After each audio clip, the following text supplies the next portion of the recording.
Thank you for visiting my channel. Before we start, please hit the subscribe, like, and share buttons to receive notification of future presentations.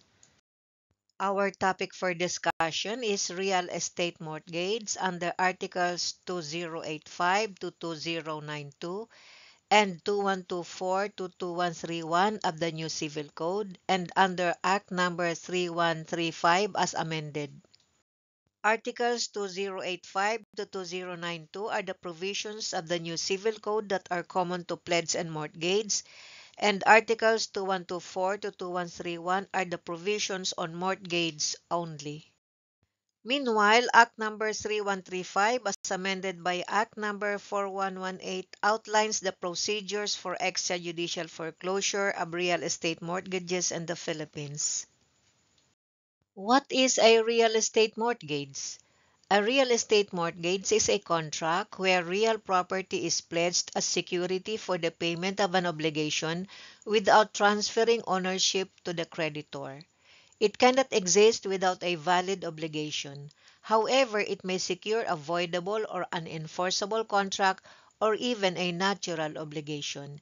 It may secure all kinds of obligations, be they pure or subject to suspensive or resolutory condition.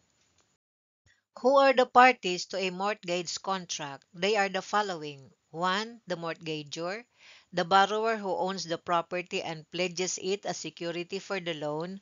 2. The mortgagee, the lender, namely the bank, financial institution, or private individual who provides the loan and holds the mortgage as security. And 3. The third-party mortgagor, if applicable. This is the person who is not the borrower but offers his property as collateral for the borrower's loan. What are the essential requisites of real estate mortgage? Article 2085 provides for a mortgage to be valid, 1. That they be constituted to secure the fulfillment of a principal obligation.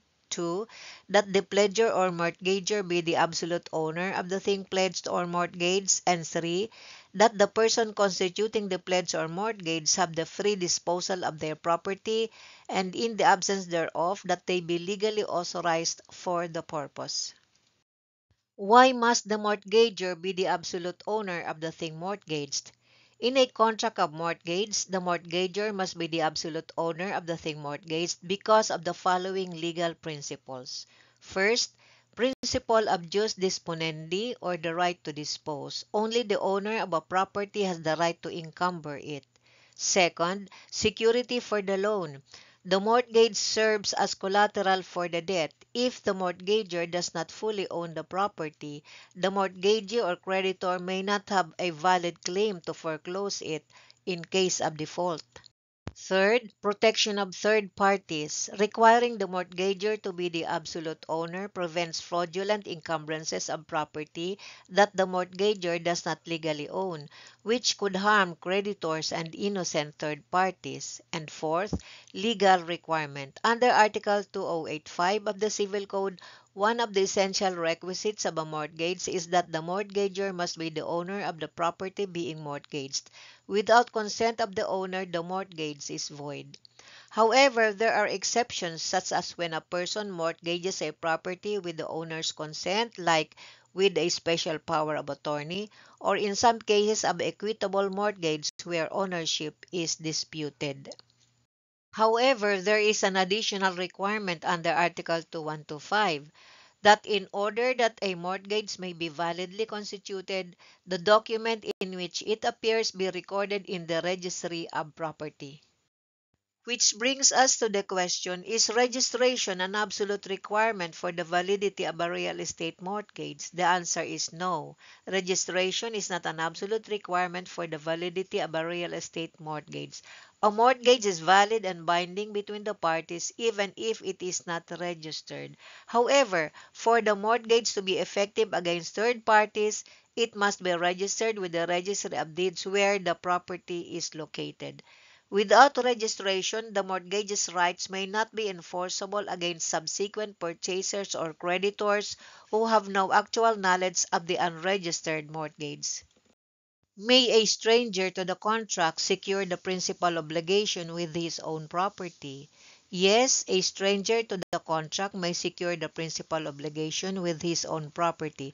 This is known as a third-party mortgage. In this case, the person who is not the principal debtor, the third party, voluntarily mortgages their property as security for another person's debt. However, while their property may be foreclosed if the debtor defaults, the third-party mortgagor is not personally liable for the debt unless they also signed as a surety or guarantor. This is based on Article 2085, which says in part, third persons who are not parties to the principal obligation may secure the latter by pledging or mortgaging their own property. Can the owner alienate the mortgaged property? Yes, the owner of a mortgaged immovable property can alienate it, but the mortgage remains attached to the property. This means that the new owner will acquire the property subject to the existing mortgage. The creditor or mortgagee retains the right to foreclose on the property if the debtor fails to fulfill their obligation. However, some mortgage contracts include a stipulation requiring the creditor's consent before the property can be transferred.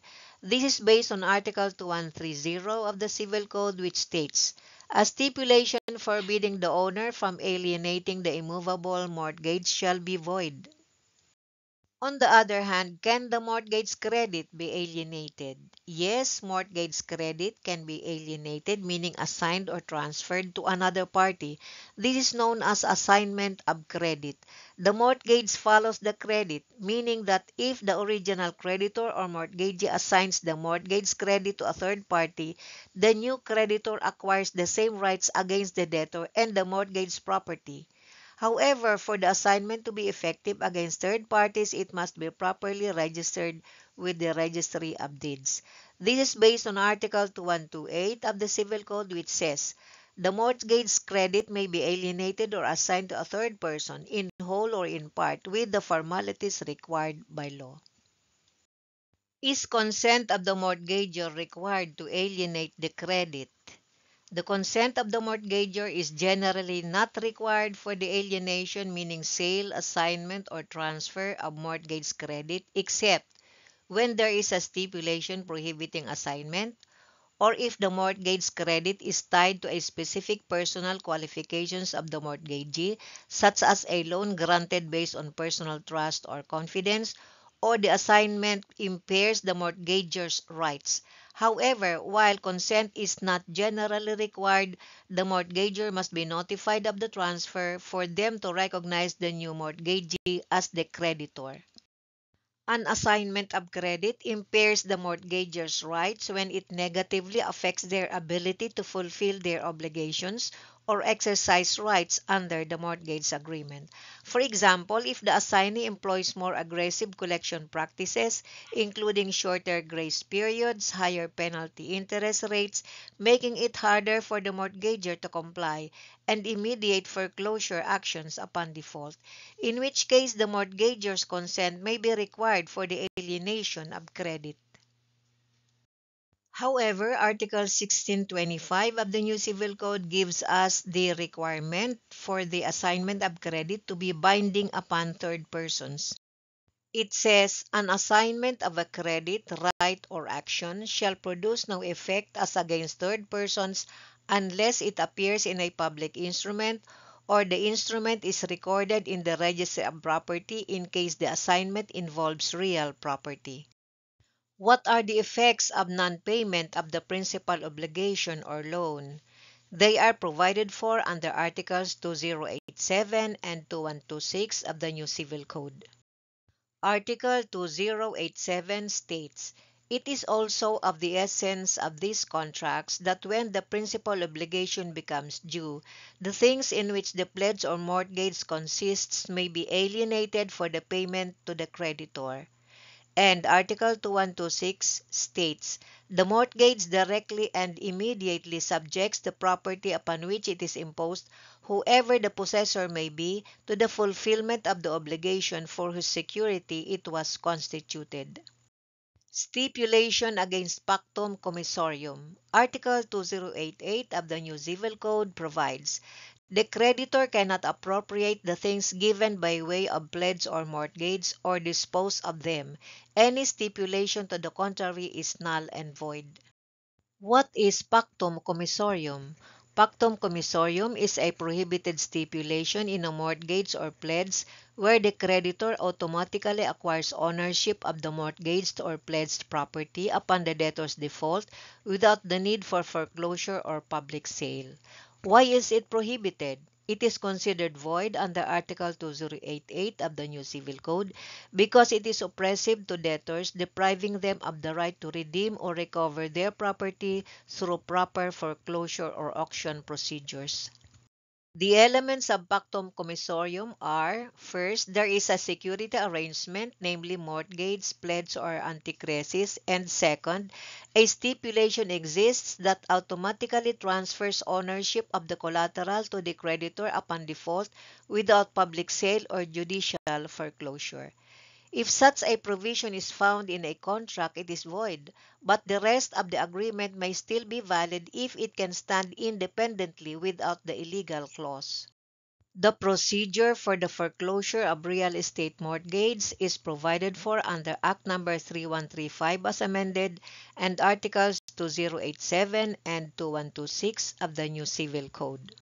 If the debtor defaults, the creditor may foreclose the mortgage either judicially under Rule 68 of the Rules of Court or extrajudicially under Act No. 3135 as amended. In both cases, the mortgaged property is sold at public auction and proceeds are applied to the debt. What is equity of redemption?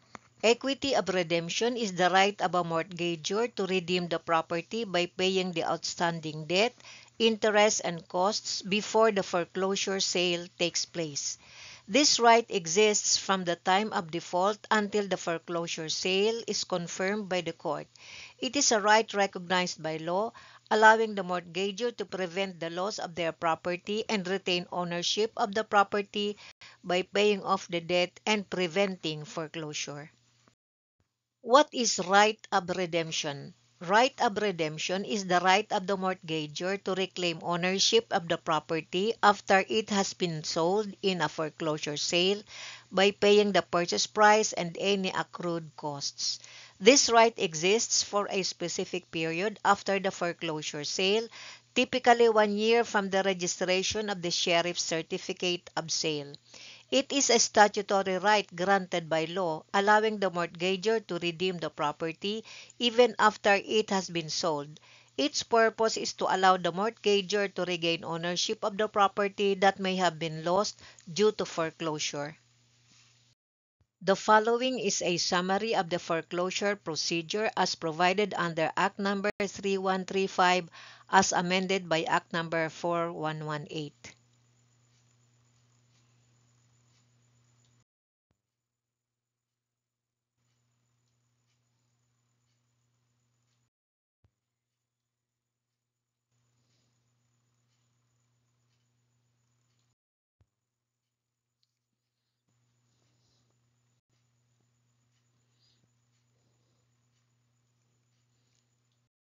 Thank you. If you find this presentation helpful, please subscribe to receive notification of future lectures.